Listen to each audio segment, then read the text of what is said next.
This is the easiest way I have found to remove waste yarn. It's called a Ravel cast yarn, and here's how I do it. So first you're going to need scrap yarn for your waste yarn, and you're going to cast it on your machine like normal, going every other needle one time around, and then put it in your machine and knit, I like between 5 and 7 rows. And you just want this to be a completely different color from your project yarn. Once you have as many rows as you want, take it off of the yarn holder and put it in your machine. I put everything on the left side of my white needle. And now I'm using this neon color yellow for the Ravel cord, and we just do 1 row. Now it usually says for a Ravel cord you want to use cotton or silk, something very strong and smooth. For this 1 row, I'm just using scrap yarn that I had. It's an acrylic yarn, but it could have the potential to break because it's not as strong as cotton or silk, and you'll see why later on. After you do 1 row, remove that from the machine, then you're going to put on your project yarn, again all on the left side of my needle, and then do as many rows as you need for your project yarn, and you're just going to knit them row by row until your last row.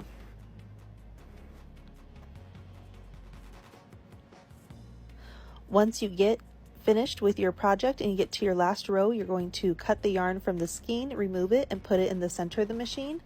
Now you could do again the Ravel cord for the cast off. You would put 1 row of your Ravel cord and then do the rest of your 5 to 7 rows in a different contrasting waste yarn. This side though is really easy to remove if you just drop it off the machine because the stitches aren't locked into place. So now you see we have 2 different options. We have this side that has the waste yarn in the dark yellow, the Ravel cord in the neon yellow, then we have our project yarn. On this other side, the cast off, we have our project yarn and then just 5 to 7 rows of our neon yellow that was just dropped off the machine because it's super easy to remove. Now this dark yellow, since it's a cast on, those stitches are all locked into place. If you pull any of those ends, it will not come off. But first, before we remove our waste yarn, we need to lock in the live stitches of our project yarn, which is this first row of this pinky purple that you see that's in between the dark yellow and the neon yellow. So these are the stitches we need to pick up and secure. And so that's why it's really important to use a high contrasting color so you could see where your project stitches are when you go to do this. So what I'm going to do is I'm going to put the tube flat for this project. So I count up from the bottom, 24 on either side, and I just marked both sides of the 24th stitches with our stitch marker, and then I pick up both of those stitches with a crochet hook, and I like doing the right side and then the left side, and then now we pull through making a slip stitch, and then we go to the right side and we find our live stitch, which is right here, and we pull through with another slip stitch, and we do this back and forth on each side, making sure we pick up the first row of our project stitches. And you can see they're sandwiched in between all the yellow. And then we pull through and we work this all the way down, making sure we pick up each of those stitches. If you miss one and then we remove the waste yarn, that's still a live stitch, so then it can unravel. So that's why you want to make sure you pick up all of the pieces. Should be pretty much 48 because you had 48 needles. When you get to the bottom, you have your end yarn of your project yarn, just pull it through to secure it in place. Now I'm going to remove my stitch markers.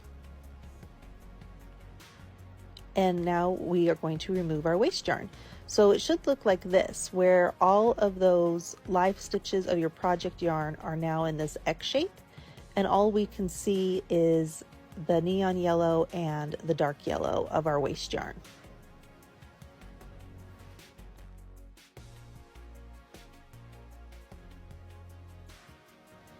So to remove, you want to take, because remember this one's locked into place of the dark yellow, so you want to take an end of the neon yellow. Now if you just barely pull that end of your Ravel cord, they'll disappear, but if you don't pull it all the way out, like I'll show you even on the other side, I'll pull the other end, but it's still all locked into place. So you have to really pull hard where it bunches up your project. That's okay. And this is where that yarn could potentially break if you're using acrylic like I did. But now look, it just falls right off your project. How satisfying is that? Everything's locked into place. And then an extra added bonus, because now we have this waste yarn removed, that part that was right next to our project yarn, it's really easy to unravel, and we can just roll it up into a nice little ball to reuse over and over again for our next project. So no need to unknot, which is really nice. And then for the other side of our tube, again, we just want to lock those stitches into place just like we did the other side by doing the slip stitch. And then if you use the Ravel cord on this end, you would do again the same thing. You would just pull out that one piece of Ravel cord and remove this. But again, remember, these aren't locked in like the cast on, since we just dropped off the machine. So we just pull the end and it comes completely out. So it's up to you what you would like to do for your project. Thank you so much for watching, and like and follow for more.